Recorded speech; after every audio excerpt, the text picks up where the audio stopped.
Here's why your ex seems sad when they break up with you, even though they're the ones choosing to push you away.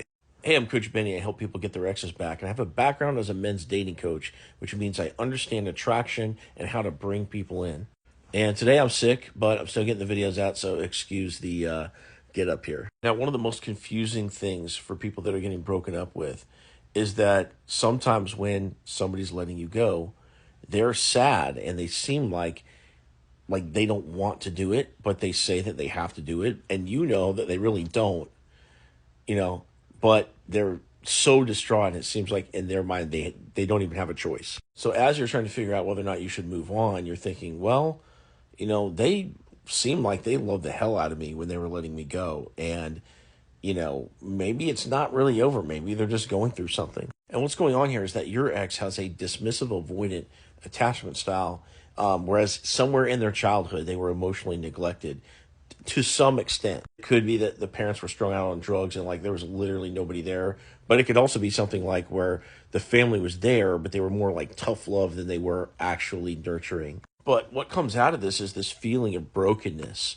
in your ex. This is their core wound that drives their insecure attachment style. They don't feel like they're good enough, even though they're the ones breaking up with you. And it doesn't make any sense to you because you're like, hey, like I'm still down for this. But they might have even said something to you like they feel like you'd be better off without them, or that they couldn't give you what you needed, which all alludes to them not being enough, that they're defective. For dismissive avoidance, they're really bad at communication because they never had it demonstrated to them with their family, or probably not the right way at least. And if nobody was ever sitting you down, talking to you about your feelings, or writing you notes in your lunchbox or anything like that, okay, you're going to be bad at like looking inwards, understanding what's going on in here, and then, talking about what it is that's in here. Because they have poor communication skills, they don't tell you what their needs are or their boundaries, and so they end up spreading themselves really thin, not only just with you, but between work, school, family, etc. So sometimes they'll break up with you because they feel overwhelmed and they already feel not up to the task of the relationship. So in order to catch a breath and to get some of their bandwidth back, they will cut the relationship off, which they have that emotional ability to do because,